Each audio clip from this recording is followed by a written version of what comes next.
If there has to be a country named as a country of dams, it would surely be China. Just Google how many dams China has. Okay, let me tell you the answer.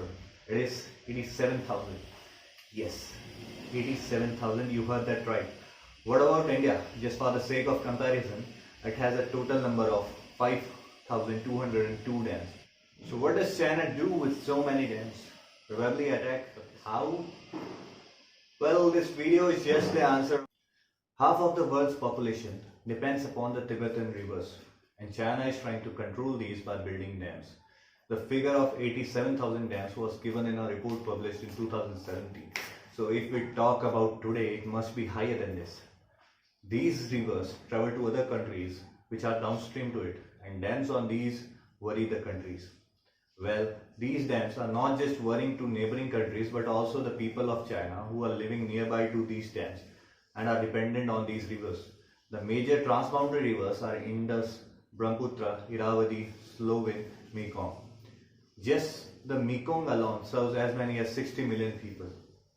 China is making these rivers its weapon by making dams on them. Through these dams, China can manufacture floods, trigger droughts, destroy ecosystems and biodiversity, and make the river species extinct. The most important of all these ill effects would be on the people who are dependent on it, on these rivers.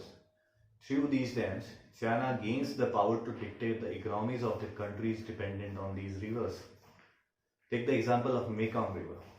Mekong River is one of the longest and the most important waterways of the world. The river, after originating in China, travels through Myanmar, Laos, Thailand, Cambodia and Vietnam. The economies of these later 5 countries are majorly dependent on this river. China, on its part of the river, has built 11 dams on this single river, which means China can fully control the flow of this river. In 2019, Mekong River showed lowest levels of water in the decade.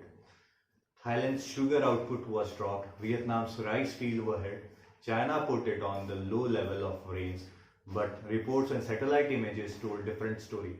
The reservoirs were full, China did it willingly. What can the world do regarding this?